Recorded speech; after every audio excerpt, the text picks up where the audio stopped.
Good morning. Yeah, we're ready to go. Okay. Good morning. Welcome to the meeting of May the 3rd for the Planning Commission. If you'll join me for the flag salute, please.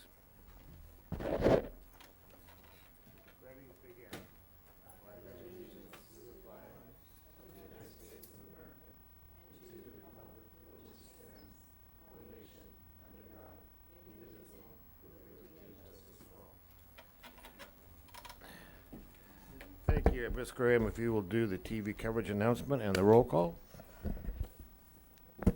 Good morning, Mr. Chair, members of the Commission. Planning Commission hearings are televised live on County of Santa Barbara Television, CSB TV Channel 20 at 9 a.m. in the South Coast, Lompoc, San Ynez Valley, Santa Maria, and Orchid areas. Rebroadcasting of Planning Commission hearings are on Friday at 5 p.m. on CSB TV Channel 20. The hearing will also be streamed live on CSB TV's website and digitally archived. And now for the roll call. Commissioner Brown? Here. Commissioner Brooks? Here. Commissioner Farini? Here. And Chair Blau. Here. Thank you. I guess and for the record, Commissioner Cooney is absent today. Ms. Black, you have the projection report and the agenda status report. Yes, good morning, Mr. Chair, members of the Commission. This morning we had 4 items on your agenda, and as you can see, we are going to be recommending that you drop item number 1 from the agenda. So we'll have 1 permit item and 2 ordinance amendments or discussion of ordinance amendments. So we're ready to move forward with those items. In terms of the projection report, we did cancel your hearing next week on May 10th. The Montecito Planning Commission is going to be meeting instead. So your next meeting will be May 31st. And we have a number of items that were continued to May 31st from your hearing last week. One item doesn't show up, and it's the appeal of the Tinsley Winery, and that may actually end up being an accurate reflection of what you'll hear on the 31st, because we believe that the applicant may withdraw the land use permit and seek to redesign the project to accommodate some of the comments that your commission made. So you'll either hear that appeal, and we'll bring findings for denial to your commission, or it may just be dropped from your agenda. I'm sorry, that was item. It's for the May 31st agenda. It doesn't show up on the Oh, it does not projection on here, report, okay. but the Tinsley Winery appeal you heard last week. So we'll show it on the agenda because you did continue it to this hearing, and then we may end up recommending that you drop it. We do have a hearing scheduled on June 7th. At the moment, there's nothing on that, so we'll monitor it. June 14th, I'd like to have the commission to make a motion today to cancel that meeting, and if we need a meeting that week, it would need to be Tuesday or Thursday if the room's available, because that is budget week at the board. So I'll ask that you cancel that hearing. And you can see we do have some items scheduled on June 28th, which would be your next meeting in June. And that's as far as we're projecting at the moment.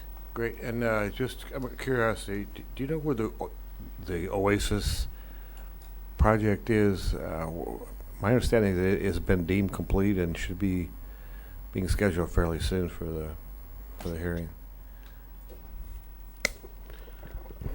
Commissioner Blau and Commissioners, or Chair Blau, that project is being processed in the North County. Natasha Campbell is the project planner, and my understanding that we're very close to completing the initial study, mitigating neg deck on that, and getting it circulated for public review. Okay. And so we're looking at towards the late summer, early fall to bring it before this commission. Okay, thanks. Just curious. Any other questions from other commissioners? Commissioner Brown. I'll make a motion to cancel our meeting of June 14th. I'll second. Great. All those in favor, any further discussion, any public comment? Don't see any. All those in favor say aye. Aye. Aye. All right. At this point in time in the hearing is for public comment for items not on today's agenda. I see we have no slips. I see no one rising. So the next item is minutes of April the 5th to be considered. Make a motion to approve. Second. Any further discussion? And seeing no one from the audience, all those in favor say aye. Aye. Thank you. And do we have a director's report today? Mr. Chair, there was just one hearing since your last meeting at the Board of Supervisors, and Dr. Russell asked me to report on it, so it was yesterday. And we had a simple ag preserve replacement contract on, which wasn't pulled from the administrative agenda, so it was approved. And then we had the extension of the marijuana ban that is going to provide time for staff of the Planning Commission and the Board of Supervisors to develop and get into place ordinances to regulate marijuana cultivation and other activities. So those were the two items from yesterday. Great. And I see I missed Planning Commissioner's informational reports. Do we have any? Didn't think so. Great. That being the case, Ms. Graham, if you read our first item into the record. Thank you, Mr. Chair. The following is the hearing on request of Susan Basham, agent for the appellants Ryan and Tamara Honey, to consider case numbers 16 APL 14, 16 APL 15, applications filed on May 13, 2016 and June 13, 2016, and to determine that the approval of the project is exempt from the California Environmental Quality Act pursuant to State CEQA Guidelines Section 15303. Great, thank you. And the chair will entertain a motion to drop this from the agenda this morning. So moved. Okay, I'll second. Any discussion, any concern by staff? Mr. Chair, if Sean could just let you know specifically what your motion needs to include, that would be helpful, and then we can vote. Sean, your floor is yours. All right, good morning, Chair, members of the Commission. So the motion is fairly simple. It's just formally accept the withdrawal of the land use permit application and SBAR application and the withdrawal of the two appeal cases. Then you acknowledge that there's no further action needed by the Planning Commission, and then accept that it's exempt from CEQA pursuant to Section 15378B5, which basically just says that it doesn't qualify as a project under CEQA. So Commissioner Rainey, is that your motion? Yes. And the second holder agrees? All right. Now any further discussion? Seeing none, I'll ask for public comment. I see no one rising and no slips. All those in favor say aye. Aye. Motion carried, 4-0.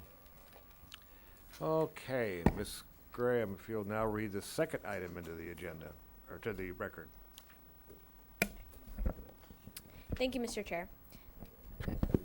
The following is the hearing on request of Lee Shervanian, agent for the owner Tim Bahunin, to consider case number 16 DVP 6 and 16 CDP 34, application filed on April 21st, 2016, and to accept the addendum to the negative declaration 1ND31 pursuant to section 15164 of the state guidelines for implementation of the California Environmental Quality Act. Great, thank you. And now I'll ask for any ex parte or site visits. Seeing none, we'll go forward with the staff report. Mr. Briggs and Ms. Lair, are you going to give us a report this morning? I am. Great. Thank you. Good morning, Commissioners. Today we are looking at the Bahunin Garage and Residential Additions Project, case numbers 16 DVP 6 and 16 CDP 34. The proposed project is located in Hollister Ranch on parcel 103. The parcel is located along the southern portion of the Hollister Ranch, bounded to the east by Cuarta Creek and to the west by Zacate Creek.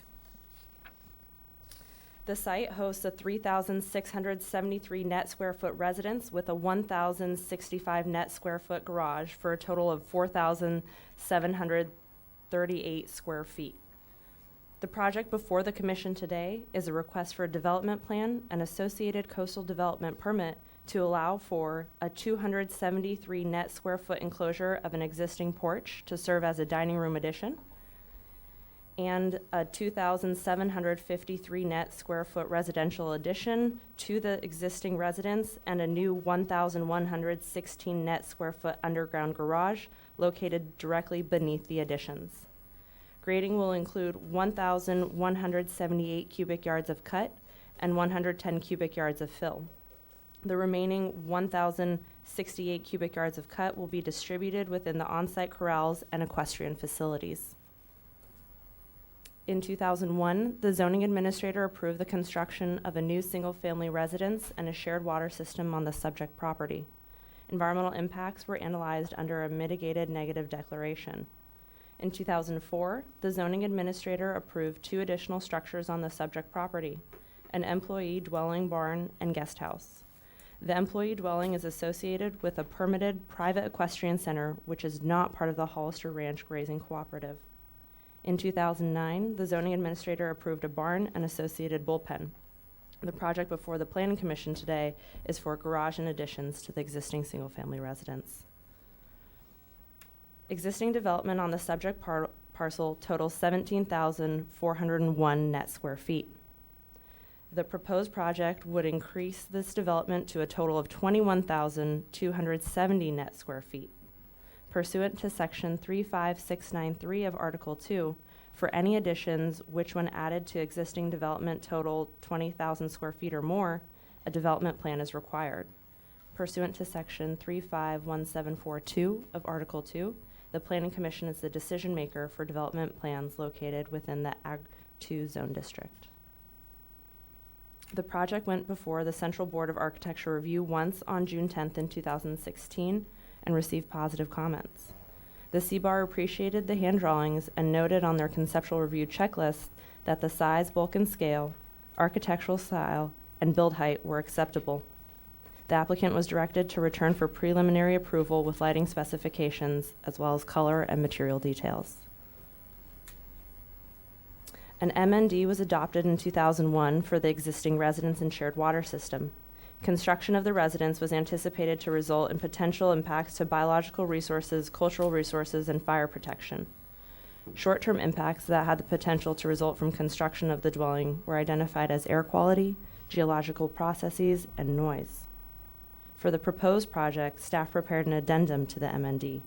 The project changes described in the addendum are only minor technical changes, and there are no substantial changes proposed in the project, which will require major revisions to the MND. No substantial changes have occurred with respect to the circumstances under which the project is being undertaken, and there is no new information of substantial importance. Resource areas addressed in the addendum include biological resources and fire protection. No sensitive biological resources were identified during the construction of the main residence. The proposed garage and residential additions would be located within an existing landscaped area previously disturbed during the construction of the main residence. Impacts to biological resources resulting from the proposed project would be the same as or less than those previously analyzed under the MND. For fire protection, the proposed project would increase the amount of existing development located within a high fire hazard area. The project would use fire-resistant and retardant building materials, and all landscaping would continue to include fire-resistant species. Like much of the properties located within Hollister Ranch, an existing fire hydrant connected to a water storage tank would continue to provide adequate water pressure and volume for firefighting, and the driveway would continue to meet County Fire Department access standards. Impacts to fire protection services would be the same as or less than those previously analyzed under the MND. There would be no increase in the severity of environmental impacts previously analyzed as part of the proposed project. As detailed in the Planning Commission staff report dated April 12, 2017, the proposed project meets the development standards of Article 2, the Coastal Zoning Ordinance, for Ag 2 zone districts, including parking, setbacks, and building height. The proposed project is consistent with the policies within the comprehensive plan, including the coastal land use plan. To conclude, staff recommends that the County Planning Commission make the required findings for approval of the project, case numbers 16 DVP 6 and 16 CDP 34, as specified in Attachment A of the Planning Commission staff report, including CEQA findings. After considering the environmental review documents included as Attachment C, addendum dated April 12, 2017, together with previously adopted negative declaration 01ND31, determine that as reflected in the CEQA findings, no subsequent negative declaration shall be prepared for the project. And lastly, approve the project, case numbers 16 DVP 6 and 16 CDP 34, subject to the conditions of approval included as attachments B1 and B2 in the Planning Commission staff report. This concludes my presentation. Please let me know if you have any questions. Thank you. Questions from the commissioners? Commissioner Brooks, are you reaching for your button? No, but I will, but thank you. You're sharp as ever, Commissioner. I wanted to know, because we did the Gaviota plan, this past year, what is the relationship, or, was there anything in there? I don't see any mention of it in this, and it's probably because it's an addendum, but perhaps you could explain that. Commissioner Brooks, through the chair, the Gaviota plan has yet to go before the California Coastal Commission, so it is currently not applicable in the coastal zone, but it is applicable in the inland Gaviota area. Okay, no further questions. We're going to hear from the applicant.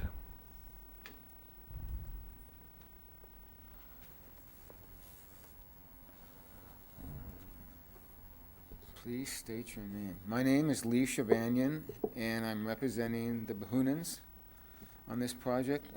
I've been working with them since right around the year 2000, and as you can tell by, I'm sure, a lot of the paperwork, we've just about exhausted what we can do on that parcel. The Behunans are owners of the Equestrian Center in LA, and this is just a satellite area where they can do some training for horses, and so we had to get a permit from the Hollister Ranch to have this ag project approved, and we did. And so as the years went on and the family got larger, it was determined that the house was a little small for all the grandkids, so that was the impetus behind our proposal.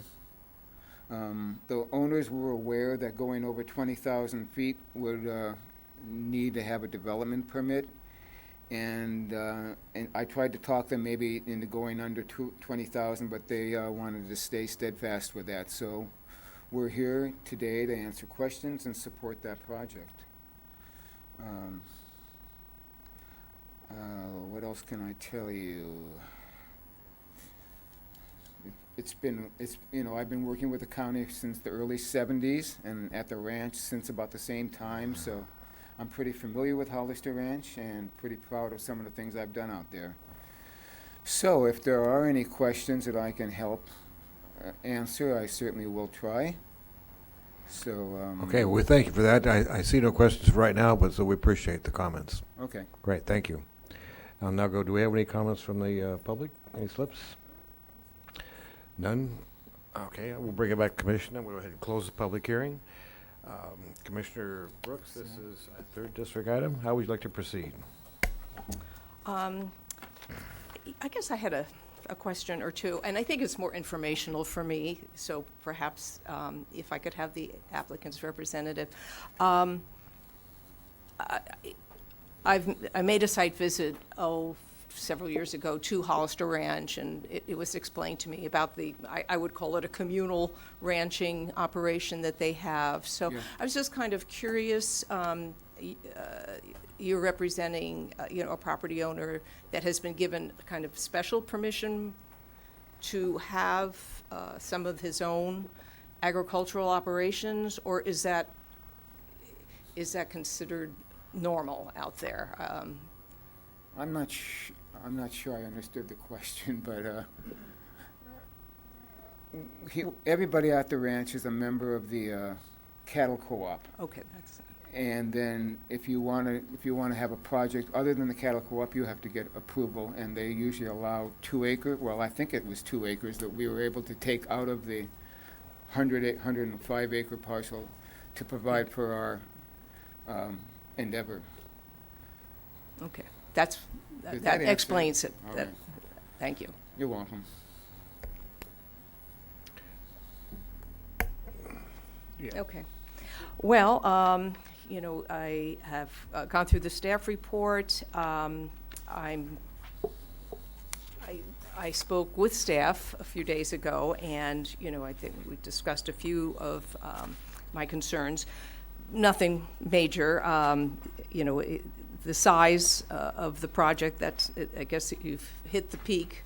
You know, at this point, as you said, you had tried to go under the 20,000 square feet, but it's over, because the house alone, with the new addition, that will be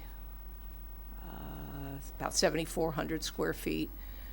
But the one thing I did, what I liked about it, because I know when we did the Gaviota plan, lots of concerns about ridge lines, and in the design of the project, you seem to have, you know, taken care of all those issues. So I'll hear from my other colleagues, and I'm ready to support the project. Mr. Brown, do you have any comment? She has no comment. Maybe Mr. Freeney, any comment? Sure, nice presentation by staff.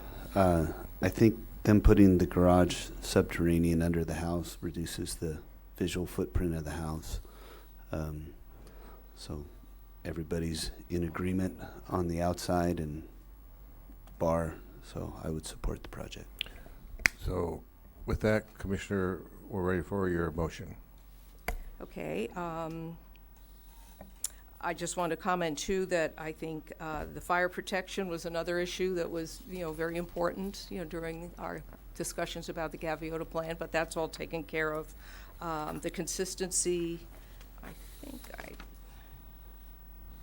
mean, it's repeated here about the garage being bunkered into the hillside, subordinate to the site's natural forms, and I think that's very important.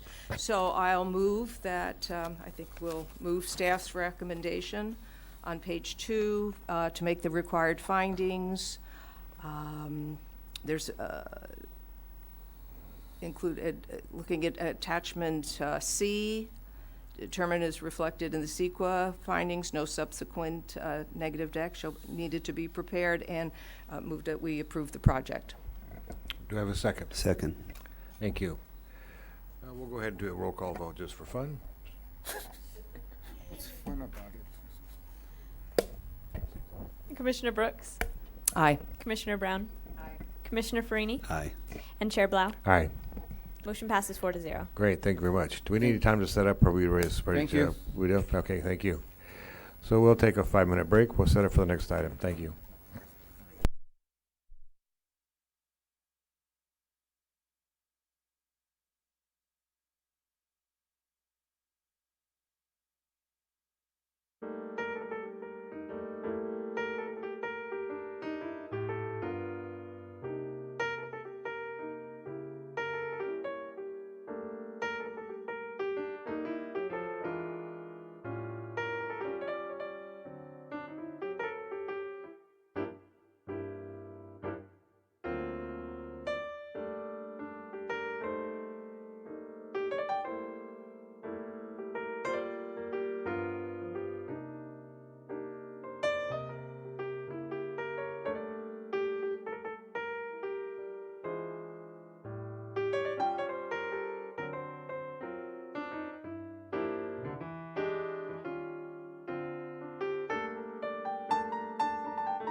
There we go. Back on the record. Ms. Graham, if we read our next item into the record. Thank you, Mr. Chair. The following is the hearing on the request of the Planning and Development Department that the County Planning Commission recommend that the Board of Supervisors adopt an ordinance, case number 17 ORD2, and to recommend that the Board of Supervisors adopt an ordinance, case number 17 ORD3, and to determine the project is exempt from CEQA pursuant to sections 15061B3 and 15265 of the state guidelines for implementation of the California Environmental Quality Act. Great, and thank you. And now for our staff report, Ms. Steele. And by the way, is that Steele or Steely? Help me with your last name. Steele. Steele, thank you. Thank you. Good morning, Mr. Chair and members of the Commission. My name is Jessica Steele, and today I'll be presenting an overview of Program 2.8, a Housing Element Implementation Program regarding the permitting of transitional and supportive housing as a residential use. Homelessness is an issue on the state level as well as the local level. And in January of 2015, Common Ground Santa Barbara and the Central Coast Collaborative on Homelessness, or C3H, conducted a survey and counted over 1,400 homeless persons in the unincorporated and incorporated areas of the county. Of those individuals, 37% said that they were living in shelters or transitional housing. These figures reflect a community need for transitional and supportive housing. By linking affordable housing to supportive or social services, transitional and supportive housing can help facilitate recovery and enable independent living for these individuals and their families. The next few slides are going to provide a bit of an overview of transitional and supportive housing, as well as target populations. In short, supportive housing is permanent rental housing for members of target populations, meaning individuals who have both low incomes and one or more disabilities. And supportive housing gives residents the flexibility to receive necessary care and assistance, either within their home or in the community. The supportive services must be offered to residents, but participation is not required. Some examples include case management, medical and mental health care, substance abuse treatment, and benefits advocacy. Transitional and supportive housing often occupy 1, 2, and multiple family dwellings, so they blend in with the surrounding neighborhood. And this blending in and feeling like a normal home is important because these residents have often been displaced from their former homes.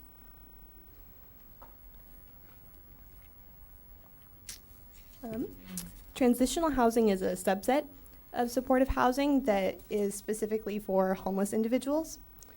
By definition, the minimum is 6 months, and the maximum usually goes up to 2 years. It's provided at little to no cost to the resident, and they typically offer supportive services that educate and enable residents to retain stable housing, such as counseling and vocational training. To mitigate the statewide issues of homelessness and a lack of affordable housing, the state adopted new housing laws that require local jurisdictions to remove barriers to the development of transitional and supportive housing. Specifically, Government Code 65583A5 states that transitional and supportive housing shall be considered a residential use of property and shall be subject only to those restrictions that apply to other dwellings of the same type in the same zone. Given the state mandate, Program 2.8 was included within the 2015-2023 Housing Element Update. It directs the county to amend its zoning ordinances to be consistent with state law regarding the permitting of transitional and supportive housing.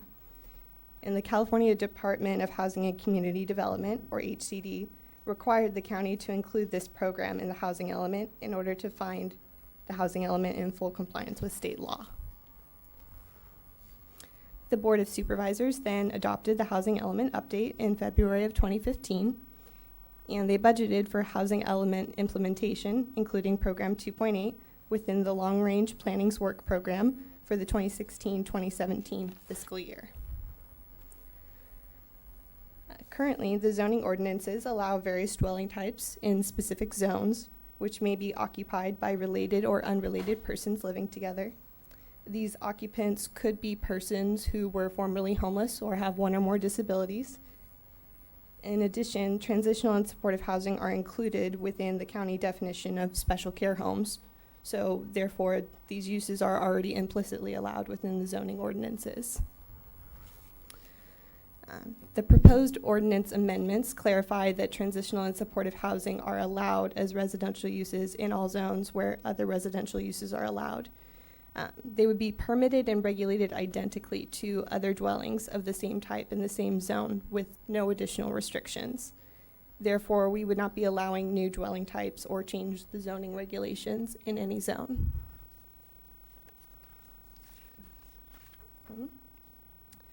The proposed amendments include the following changes to the zoning ordinances. Specifically, they will add definitions of supportive housing, target population, and transitional housing verbatim from the government code. They add transitional and supportive housing as a new row in the land use tables of the Land Use and Development Code and to the lists of allowed land uses in the coastal zoning ordinance. And they also include a new subsection under community care facilities with provisions for allowing transitional and supportive housing as residential uses in all zones that allow other residential uses with no additional restrictions. So this here is an example of what this will look like in the Land Use and Development Code. You can see this in attachment C of the staff report. So we've explicitly listed transitional and supportive housing by adding a new row to the end of the land use table. And the S indicates that the permit required for transitional and supportive housing will match that of the permit required for the dwelling it proposes to occupy within a given zone.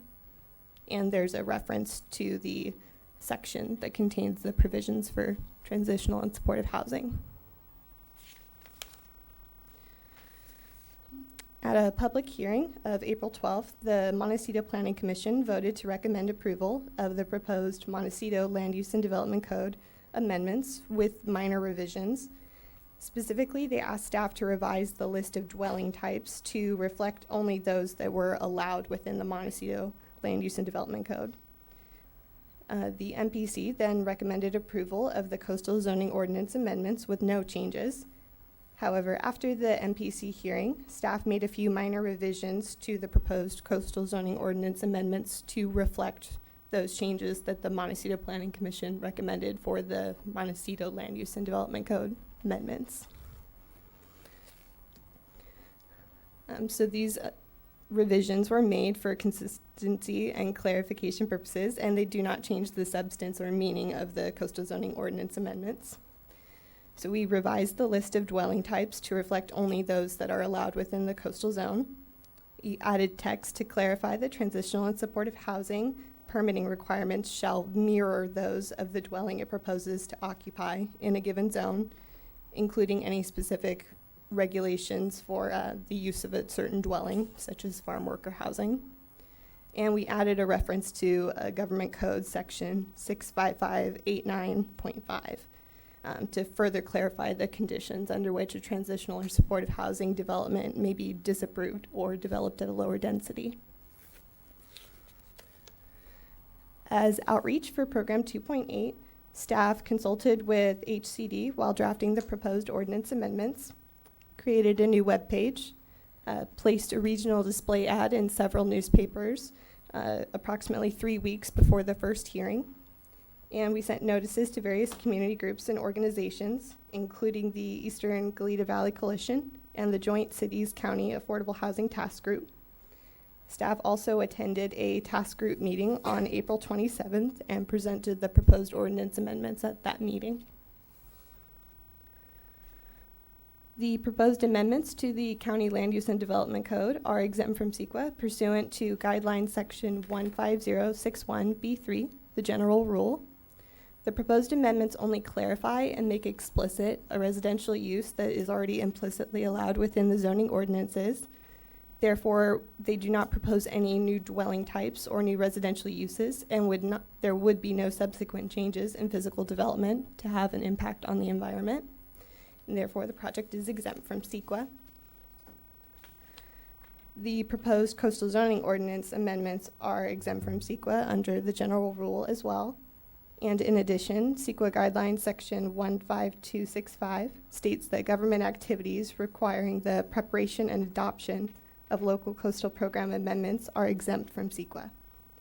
This project is a local government activity that will affect portions of the county located within the coastal zone and require local coastal program amendments. Therefore, the proposed coastal zoning ordinance amendments are statutorily exempt from CEQA. The recommendations for the County Planning Commission are summarized on this slide and can be found on pages 1 and 2 of the staff report. Its staff recommends that your commission make the required findings for approval, including CEQA findings. Recommend that the project is exempt from CEQA pursuant to guidelines section 15061 and 15265, and adopt resolutions recommending that the Board of Supervisors approve amendments to the County Land Use and Development Code and the Coastal Zoning Ordinance. And that concludes my presentation, and staff is available to answer any questions you may have. Great. Any questions from the commission? Seeing no lights come on, I'm going to go forward and ask if there's any public comment on this matter. And I see I have one speaker slip. Frank Thompson.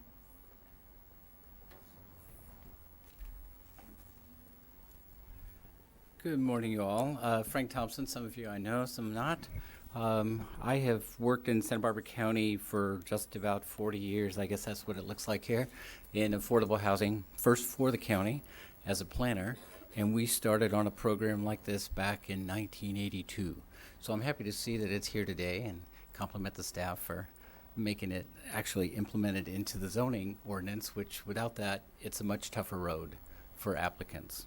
So I've worked as a housing consultant for 25 years. I've helped develop about 6,000 affordable units in Southern California, 2,100 in Santa Barbara County. About 400 of them would fall into this category, 400 units would fall into this category of permanent supportive housing. So I have been there, and there are, without these amendments, a developer would look at the zoning and wonder how difficult it was going to be to get a project through.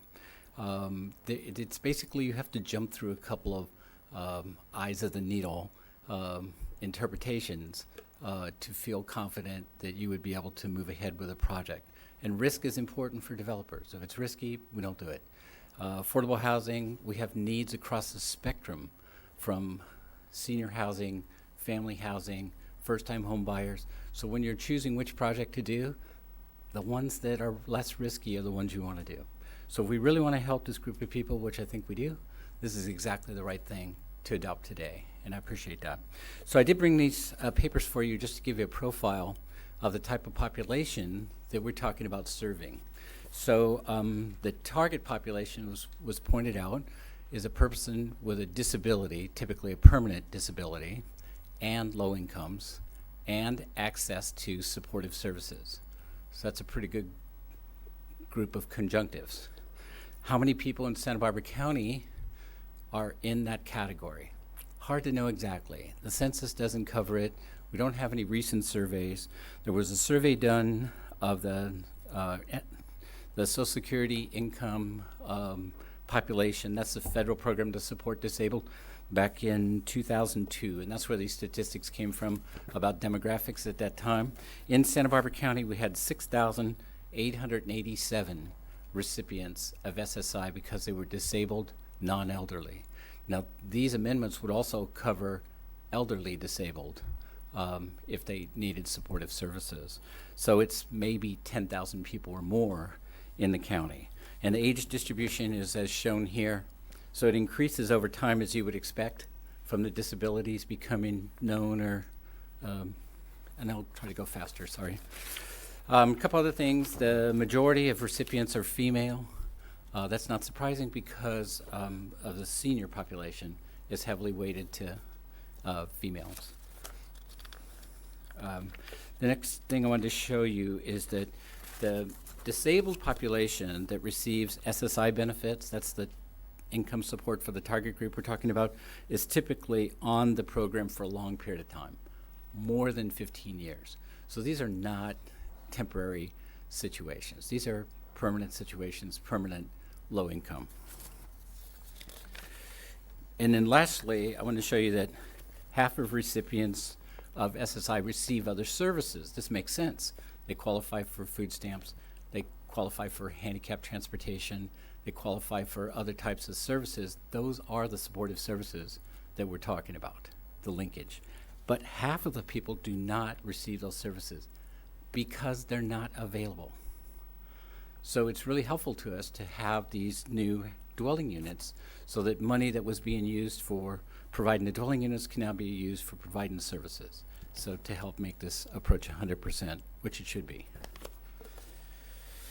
And the last thing people ask is that how many of the people receive other wage income? Less than 1% of this disabled population receives other wage income. So it gives you kind of a profile of the beneficiaries of the policy. And it's one that I think that I'm proud to see the county taking these steps. And, you know, it's hard to say, will this solve the problem over 10 years? Maybe. Will it solve the problem over 15 years? As long as it takes, we need to work on this problem. Thank you.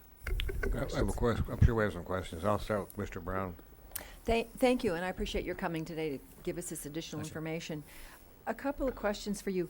Typically, where are these units located? Are they in cities or in county?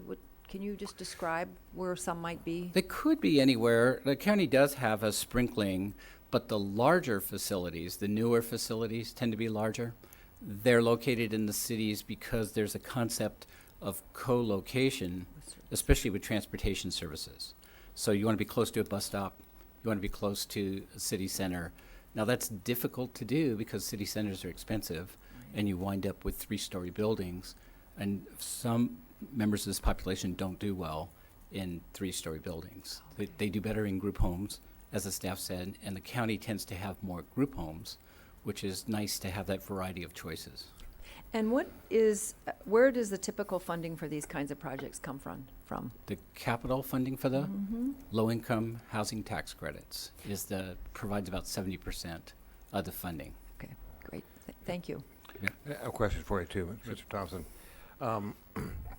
Kind of surprised that I don't see this in certain commercial zones. It seems to me that a very efficient kind of project that I could envision for this would be a 6-story building adjacent to a shopping center, adjacent to a transportation link and so forth, and that and I visualize this being more like a hotel room where it would have common areas for entertainment, for socialization and so forth, more like a senior, like a home that's a commercial home as opposed to residential. I find that hard to do in a residential zoning, and I would find it very easy to do in a commercial zoning, because what they really need is a 300 or 400 square foot bedroom and a small area, and they need common areas to have other people in their social network. Did I miss something?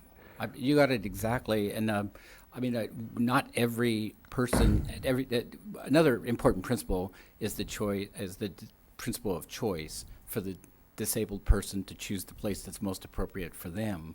Well, first of all, you have to have those choices, which we have lots of gaps in those kinds of choices, and one of them, we really don't have the type of facility that you're talking about to choose from. The closest thing to that, you're familiar, would be the Union Plaza high-rise in Santa Maria, which was a senior project, but it admits 15 to 20% disabled as well. And correct me if I'm wrong, it's like 8 stories. I should know. I'm remodeling it, so I should know that. I think anyways, it's about the only one that fits the category. But I think your point is well taken, that having these facilities located close to commercial facilities that would have shopping, other support, and transportation is probably a really good idea. Yeah, and if I'm the nonprofit that's going to run this thing, which is probably what's going to happen, Right. it seems to me it's a lot more efficient to do it there than it is to have it sprinkled little ones here and there and everywhere. I mean, you could provide a lot of services for the homeless and the disabled in that kind of an environment. So I'm just wondering, I mean, I'm going to obviously recommend the board approve this, but I'm also going to recommend the board go a little farther and let's take a look at allowing this to happen in some of the commercial areas as well. Because I just know it's a whole lot more efficient. It's a whole lot easier to administer. And I think you could do a lot more for the money in that environment than you can for what the state's trying to do, and that's sprinkle them all over the place. Right, right. Well, I will say this, that the parking demand from this population is very low. And so the It's parking zero, demand, yeah. the parking demand is for staff and guests. Staff is usually 1 or 2 people on a shift. During the day when the services are being provided, it could be higher. But at night, it's really just family visitors. And so combining this with commercial might work really well in terms of what we think of as conjunctive use on the parking lot. Because otherwise those parking lots are empty at night, and you could have the few people visiting, and a night shift. So I think you're onto something. Great. Any further questions? Thank you. That'll do it. Thank you. Anybody else in the audience wishing to speak on this item? Not seeing, we'll close it and bring it back to the commission. So this is a recommendation we need to make to the board. Do I get this correct?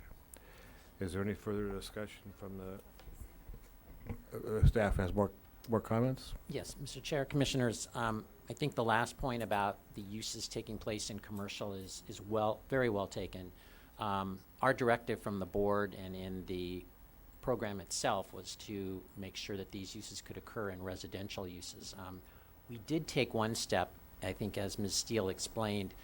Currently, the definition of special care home does include transitional housing. So what we did is, if you look at the ordinance amendments, we did actually recommend a slight amendment to the definition of special care home. So rather than just limiting it to transitional home, we changed the definition to transitional housing as one of the uses allowed under a special care. And then we also added supportive housing to that definition. So for example, on attachment C, exhibit 1, page 13, you can see those modifications to that definition. So we think that's going a step in the right direction, but we would certainly welcome your recommendations to go further. It may not be possible to do that under this program, but perhaps a subsequent program, we could work on that. Mr. Brown. So to follow on from Commissioner Blau's question or thought about the appropriateness of this kind of housing in commercial zones, I see that it is allowed, but it's allowed with a S, whatever kind of permit determined by specific use regulations. What might that be? What kind of regulations might those be? Well, Commissioner Blau, Commissioner Brown, if you go, for example, to page 7 of attachment C, exhibit 1, what you'll do, I'm picking a commercial one to give you an example. In this case, if you go down the list and look at the uses that are allowed, you'll get down to special care homes, which in this case, in some of the C3, for example, and other C zones, they require a minor conditional use permit. So what the S means is that you would match the permit requirements of the use under which the transitional and supportive housing is occurring to match the primary use that's listed on the table. So in this case, we don't have like single-family residences, multifamily residences allowed. So we don't have a permit for those as shown on this table. But when you get to special care home, transitional and supportive housing are included in that definition. Therefore, they would be allowed with the same permit type, which would be a minor conditional use permit. Okay, great. All right, thank you. Commissioner Brooks. Yes, I'd like to just chime in on Commissioner Blau's comment. I recently heard a report stating that right now in the United States, we have 40% more retail space than we need due to online shopping, economic factors. And it made me think about, some of the empty buildings that we have in our commercial mini malls or whatever, and, what creative use, could be made of these spaces, because it just seems to be this is what we're heading to. Did an online read, I don't know, it was on Ed Hat or whatever, about, even on State Street, a large commercial vacancy has taken place, and people were kind of definitely going outside the box, but made me start thinking about, I mean, if this is going to be, you know, a sign of the times economically, you know, to have, you know, some thought about that in the future, not necessarily for this particular project, where, you know, some of these, you know, larger commercial spaces could be made better use of, because you have the parking right there for sure. And just a thought. And Commissioner, what I think is important too is that what Mr. Thompson indicated is that, and what Mrs. Steele indicated is, if you look at the ordinances now, you don't see the use listed. And so one of the things, again, we did in commercial zones is that if you look again on, say, attachment C, Exhibit 1, page 7, previously there was no mention of transitional or supportive housing, even though it could be interpreted that special care homes could allow that use. So what we did in this case is we modified the definition of special care home to include supportive and transitional housing, and then we explicitly listed transitional and supportive housing in that same land use table. So now they are explicitly allowed and could occur in those commercial zones. So now I think I have a better understanding of what your questions are. I think we're there. I think this can happen with these changes in commercial areas because we've added those as explicit uses. Now the permitting, you know, there could be some discussion about whether that's the right permit type or whether there could be a permit that's a little less onerous perhaps, but nonetheless the use is allowed, whereas before it left it open to interpretation. And talk to me just a little bit about density for that kind of a, I mean, units per acre, height limitations. What are they now? Well, the way it's set up is that the limitations would be the same as those that would apply to those the primary use under which it's occurring, which in this case it would be a special care home. So we're not imposing any new standards for height, number of occupants, licensing, proximity to one another. So we're not adding any restrictions in that sense. So it could be 30, 40 units to the acre. It could be 6 stories in height. No, we would apply the standards, like, for example, we have height limitations. So those height limitations would apply the same as they would throughout the zone district. So I guess that was my point. You're telling me if it was a residentially zoned and the maximum was 3 stories, the maximum was 20 units to the acre, that would be the limitation? In residential zone? Yes, in a residential zone, the idea is that we're not imposing any. That's okay. I get that. You want to be consistent with the other properties that are around there. But now talk to me about a commercial zone. In this S zone, could I do 30, 40 units to the acre? Could I do 6 stories? Could I do 8 stories? Could I do that? Well, the height standards, again, would be those that would apply as they would to other uses within that zone. So commercial, if it was 50 foot, that'd be my limitation? Mr. Chair, yes, if it were 50 feet, but I think the standards height limitation in the county is typically 35 feet, even in commercial zones. So that would be the limitation on height. Okay. So, okay. Therein lies my concern and my problem with it, the way it's written now, because that's not efficient. That doesn't really work. So, anyway. Any further comments? Not seeing any. I think we're ready for a motion to put this before the board. Do I have a... Well, I will entertain staff's motion to recommend that the board receive this and approve it. And I'll second that. Okay, I guess I made the motion. No, just it's fine. I'll do that. Any further discussion? You know, go ahead and have a roll call, just for fun. Commissioner Brown. Commissioner Farini. Aye. Commissioner Brooks. Aye. And Chair Blau. Aye. Motion passes 4-0. Great. So do we need time for the next item, or are we set to go? I think it'll take Mr. Lingle a couple minutes to get in. Then we'll just wait and Okay. watch him do that. Sounds great.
There we go. Thanks for the warm-up. Ms. Gramey, will read the next item into the record, please.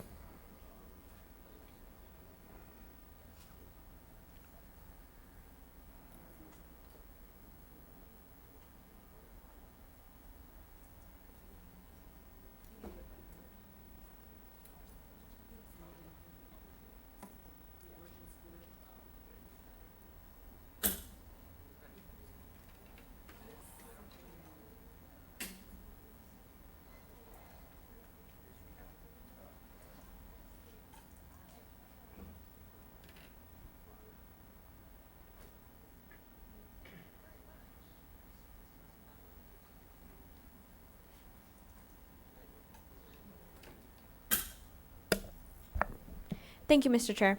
The following is the request of the Planning and Development Department to provide the County Planning Commission with a report on the status of the accessory dwelling unit ordinance amendments and the Montecito Planning Commission's consideration of the amendments.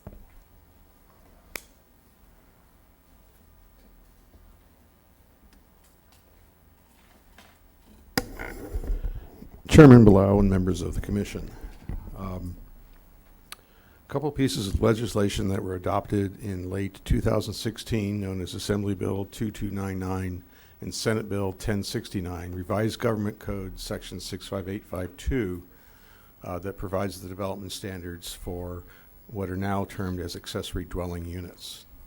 The purpose of these two pieces of legislation was to streamline the process for owners to add an accessory dwelling unit by adding development standards that local jurisdictions must use in reviewing applications for accessory dwelling units. The state statute, as revised, primarily addresses accessory dwelling units that are accessory to an existing principal residence and are located within a residential zone district. Effective on the beginning of this year, January 1st, 2017, outside the coastal zone, any existing local ordinances that provide the regulations for accessory dwelling units that were inconsistent with Section 65852.2 as revised are considered null and void and no longer in effect. And this includes both the county and the Montecito Land Use and Development Code regulations that pertain to accessory dwelling units. Local jurisdictions may either amend their existing ordinances to be consistent with Section 65852 as revised, or not amend their ordinances and instead simply approve applications for accessory dwelling units, provided they are consistent with the development standards that are located within 65852.2. The Planning and Development Department is currently processing ordinances to amend the county and Montecito LUDCs to be consistent with the regulations and the provisions of Section 65852.2. We're also processing an amendment to the Article 2 Coastal Zoning Ordinance that amends the existing standards so they're more closely aligned with the state statute, but also maintain the coastal resource protection policies.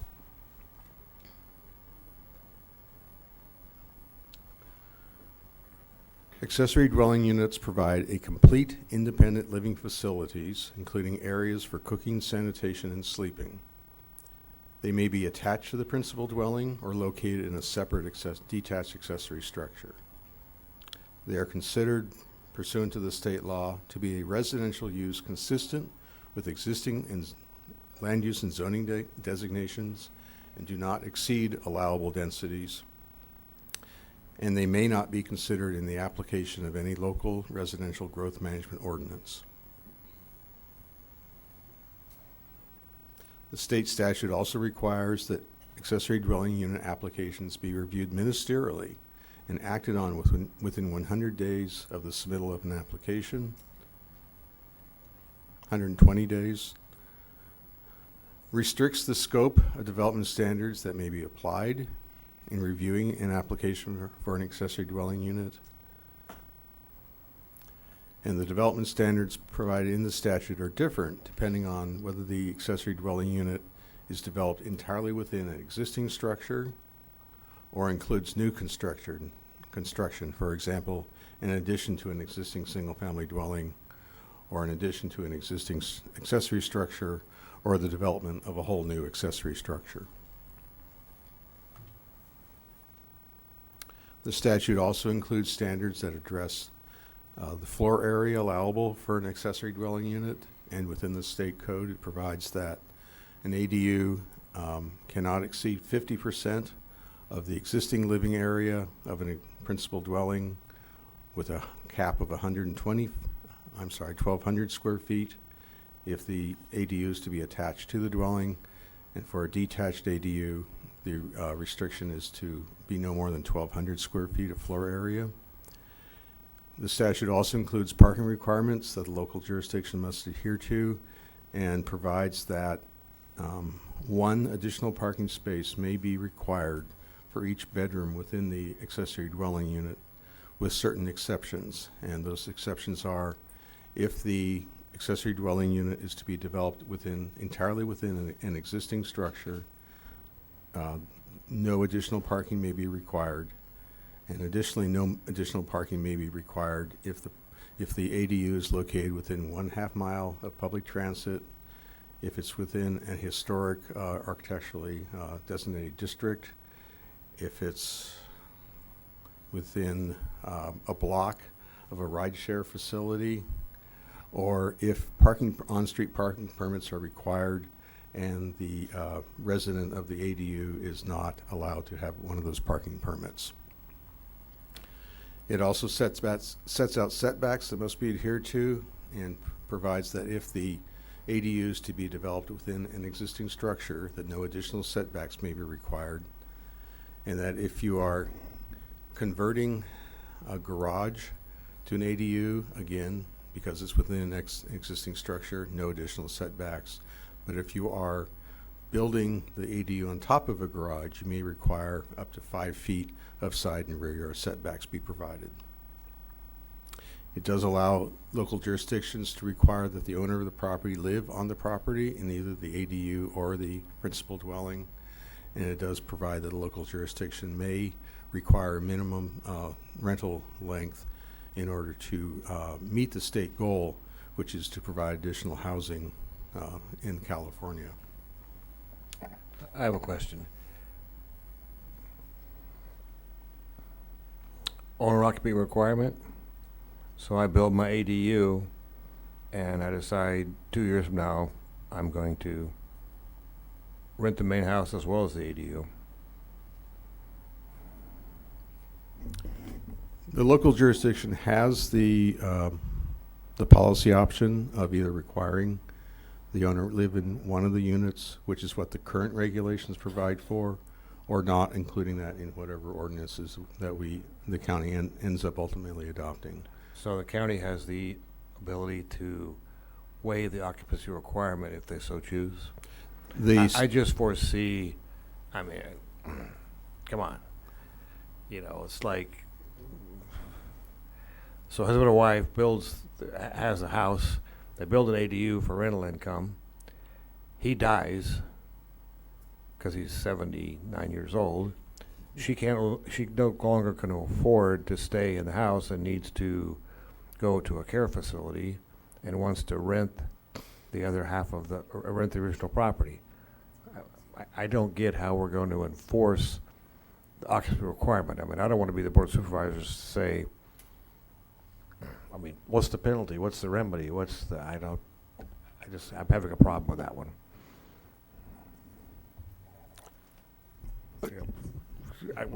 So, Mr. Chair, it's a policy choice that the state has allowed local governments to either make or not make. In the Okay, context so of do we their need to ordinances. make a recommendation to the board as to what Well, that might be, or is that it- part of what we could do?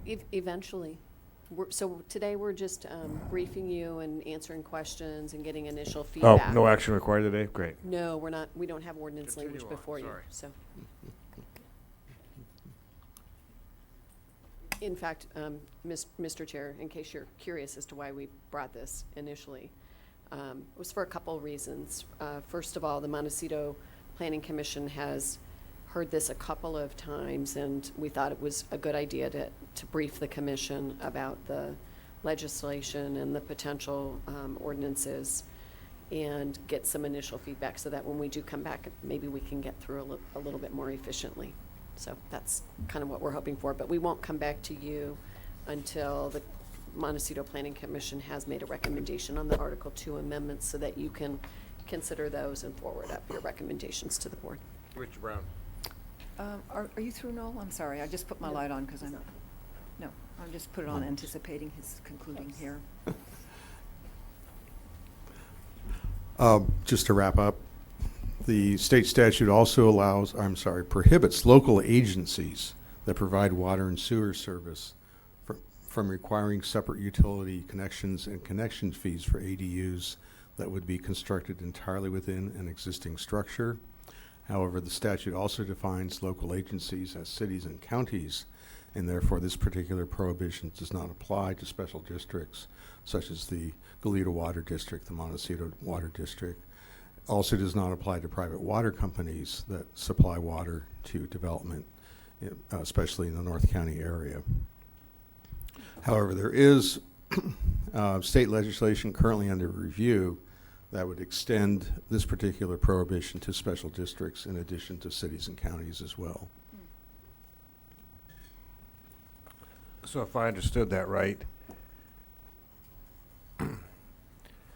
well, for example, in the city, city of Santa Maria, if they required a separate water meter for the ADU, could they do that, or are they prohibited from doing that, is the question?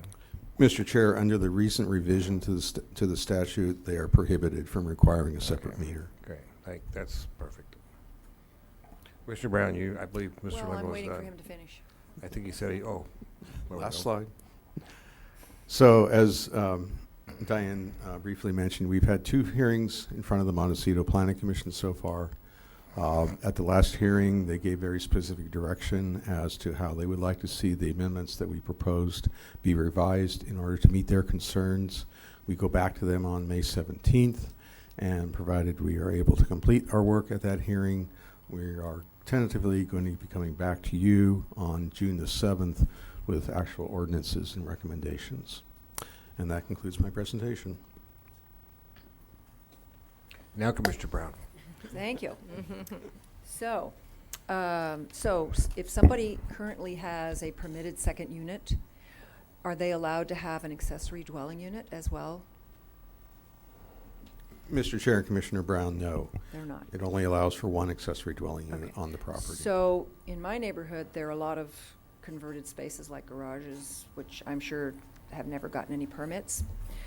So they're now permitted. They're what are they? How would you define what they are? So, Madam Chair, if they did not, or Mr. Chair and Commissioner Brown, if the property owner did not receive a permit for their Right. second unit or accessory dwelling unit, they could apply for one, and it would probably be easier for them to get one, but this law does not automatically make those units legal. They still Okay. have to go through the permit Okay, process. right, okay. And one further thing, they would still, under the state statute, be required to get a building permit for the conversion to the Okay. accessory dwelling unit. So any upgrades that would have to be made to make it a habitable space would have to be complied see. with. Okay. A question on, it allows the use of mechanical automobile parking lifts. So these would be allowed in our driveways? Where would they be allowed? Mr. Chair and Commissioner Brown, I would say that the state statute is anything but clear in a lot of different Yes. areas. And it does make provisions that replacement parking, Can be- if the ADU were to take up the existing required parking for the dwelling, may be required in several different configurations, either, within a garage, carport, open air, and then at the last part of that particular paragraph says, or through the use of parking lifts. So typically, people are going to use these within a garage, and that's what we've seen currently. But in most garages, mechanical parking lifts won't work. But my concern is they're going to be on the driveway. Is that where there would be allowed? The state statute isn't clear and doesn't make any specific prohibition against with open air type of uses. And can the county restrict that? We're looking into various areas where the county has flexibility in interpreting the state law. And is this one of them?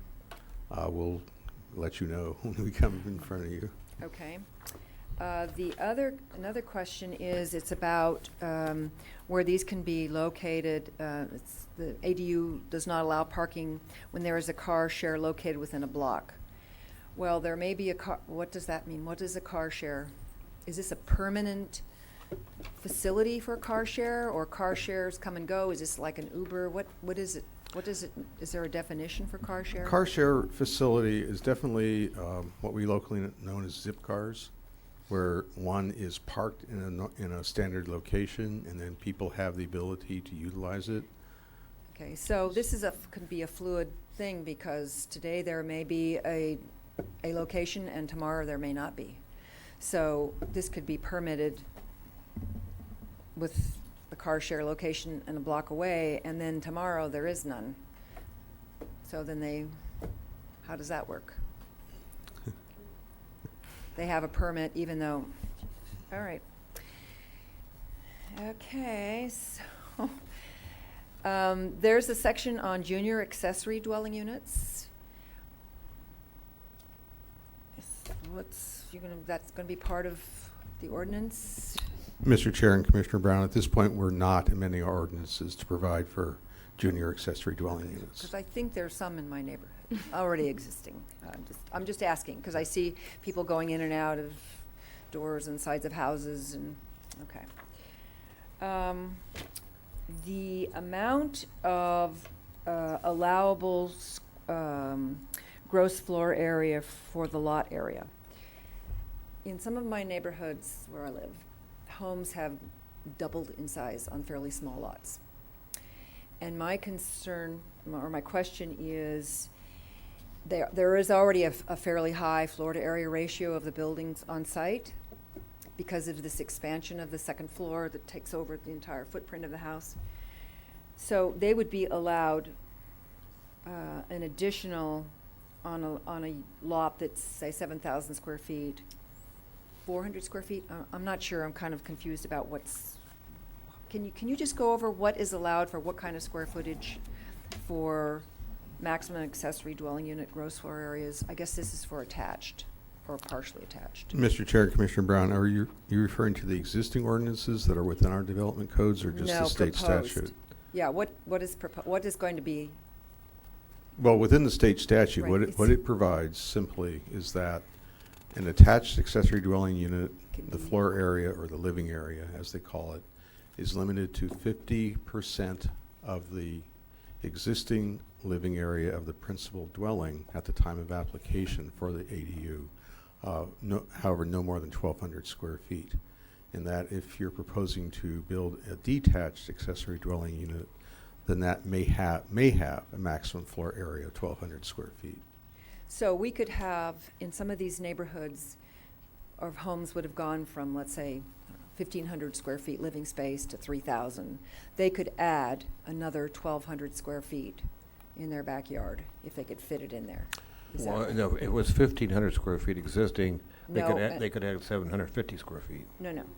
Let's, the example is, the original home was 1,500 square feet. They built up the home, they duplicated the floor, 1,500 square feet, and they put a second-story addition of 1,500 square feet. Okay. So I understand that they could add another 1,200 square feet if they could fit it in the backyard. Is that right?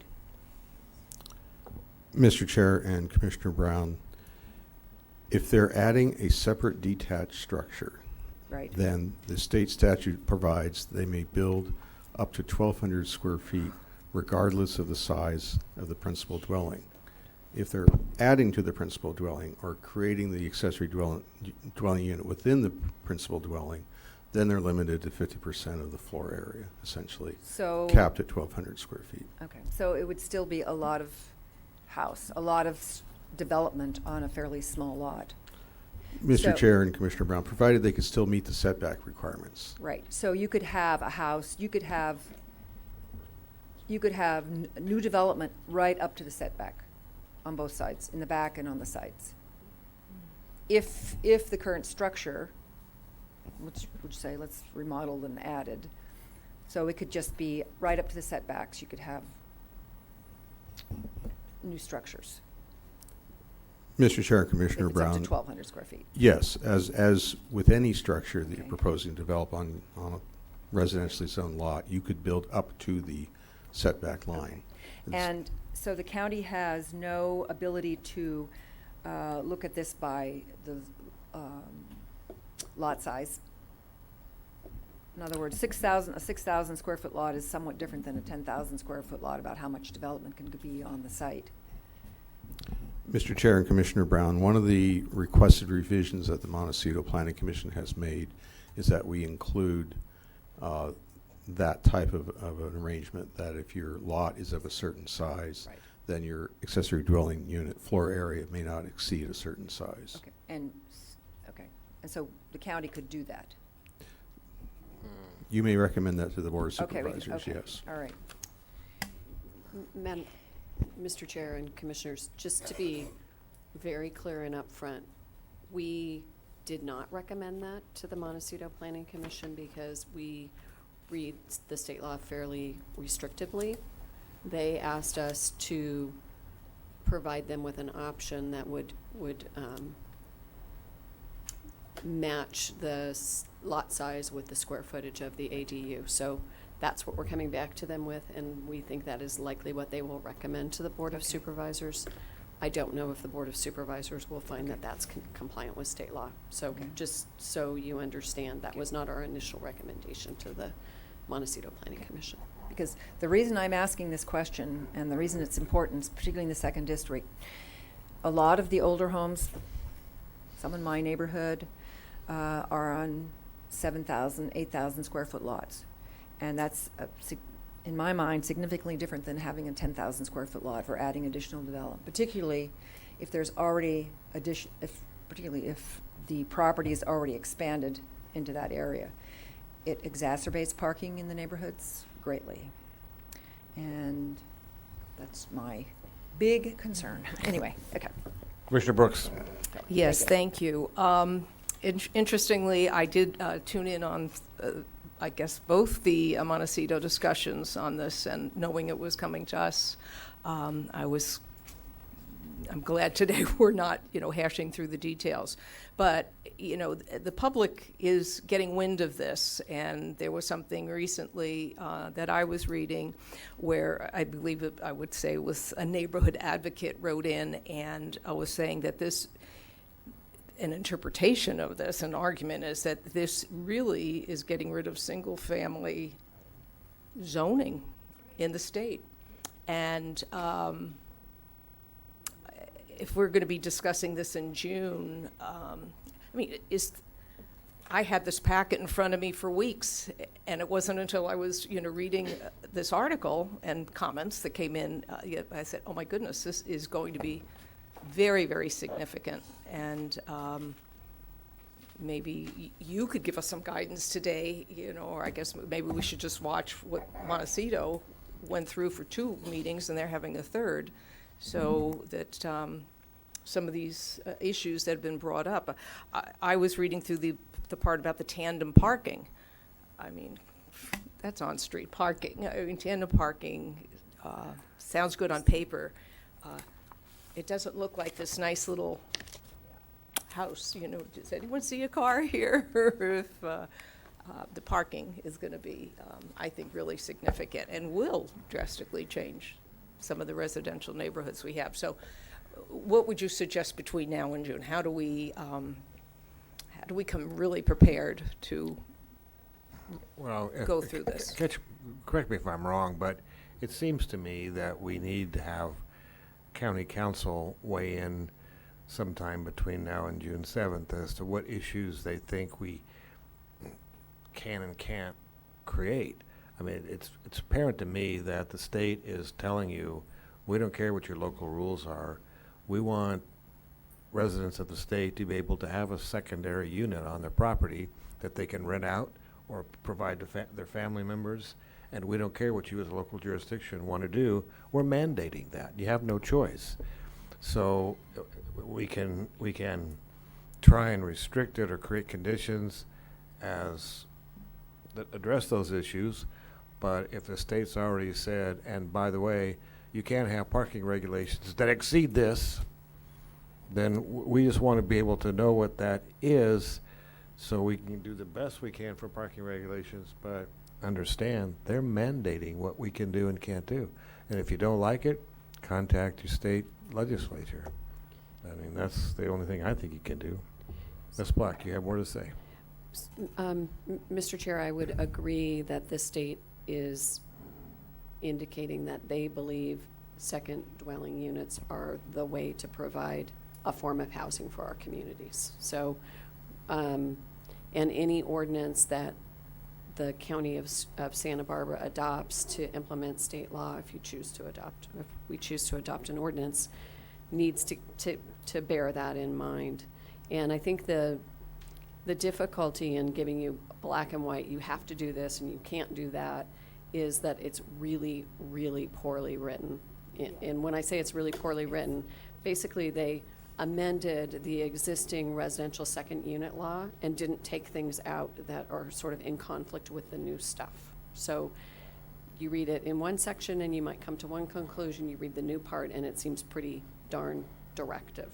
So it's going to be, you're going to hear a lot of, well, this is how we've interpreted it, but you have some discretion in making a recommendation to the board. Having said that, I think there are a couple of things that you don't have a whole lot of discretion on.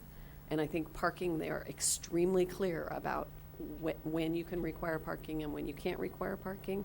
And I would say the other issue is that you cannot adopt an ordinance that would unduly restrict the development of second units. Okay, what does that mean? That's where some of your discretion lies. So can you say on a 7,000 square foot lot, the ADU can't be bigger than 600 square feet? If you think that's not unduly restricting the development of second units, then yes. If you don't think that, then no. And that's ultimately what the board is going to have to struggle with as well. So, you know, as you're deliberating when we bring the ordinances together, we'll try and point out where we think the law is very, very clear on. And that was my concern, just But when some we of it meet, is- when we meet again, Yep. I don't want to spend a half an hour talking about something that we can't change. So Yep. if you as staff and as county council says, the law is very clear here, you can't deviate from this, I think we're there stuck are with some it, go on. All the areas that we have some control So over, we'll let's try and try make, to have we'll try and control. make that clear in the presentation. Commissioner And Brown, you have more to There's add? gonna be gray, though, so I just wanted you to be, that's probably where you could be most prepared, is where there might be some gray, Gray. you might wanna think about how you Commissioner wanna Brown. approach it. Well, I do want to follow on from Commissioner Brooks's comment about farewell to single-family residential lot zoning, because now with this, it's become a two-family residential zoning. And I think it's disingenuous that we don't recognize that, period, and I don't. Well, and one thing I would, it may not be able to answer this question, but is if you have CCNRs at a particular subdivision that prohibits that, are you able to enforce those, or are they gone away with as well? Mr. Chair and Commissioners, those provisions in CCNRs would not be provisions that the county is a party to. So we would continue, just like in the winery permit you saw last week, we would continue to permit under the zoning ordinances and state law, and it's up to the CCNR, the homeowners association, the homeowners association to make their argument under their CCNRs in an appropriate venue, not before your commission. That may become more important in the future. Now, I'll tell you why. I mean, I know some associations, by example, you park your car in the driveway of your garage, it's a $500 fine. I mean, they've got, you paint the wrong color, you trim your bush wrong, you can get pretty restrictive. I would think that may be your protection. Well, Mr. Chair, it doesn't seem as if the state is shy in looking for ways to close loopholes. I mean, one of the, if you consider it that, loopholes is that districts can charge, you know, fairly substantial connection fees for second units, and I think that's been a deterrent with people, for people pursuing legal second units.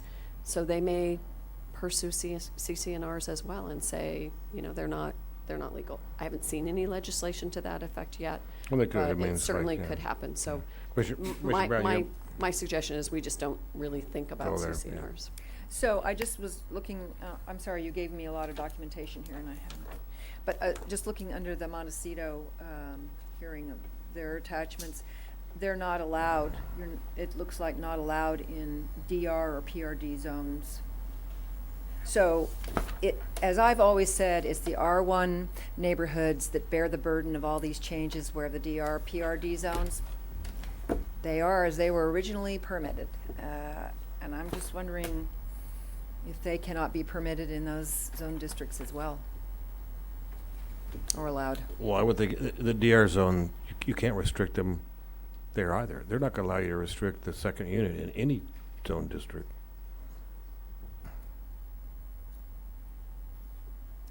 Mr. Lingle, am I correct? Mr. Chair and Commissioners, at this point, we're only proposing that the ADU requirements be included within single-family residential zones, so R1E1, EX1,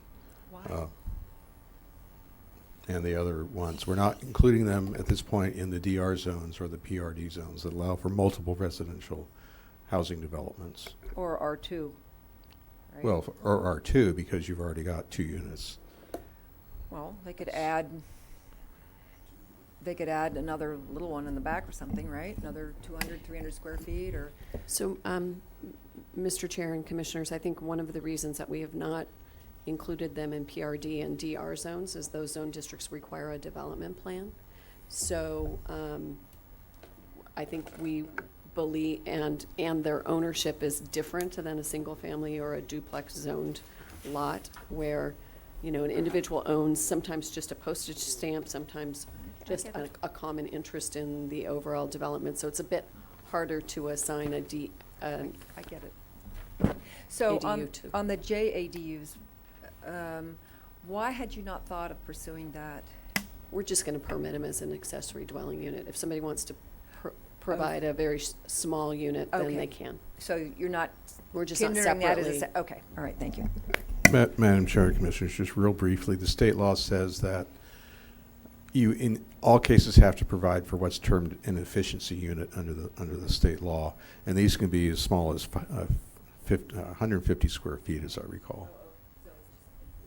Mr. Frady? Mr. Langle, so back to the parking. I'm not sure if I heard this correctly. So if you convert the garage, you don't have to come up with any parking spaces? Mr. Chair and Commissioner Farini, no. If the garage currently provides your required parking spaces for the principal dwelling, and you convert that garage into an ADU, then you do have to provide 2 new parking spaces that meet the requirement for the principal dwelling.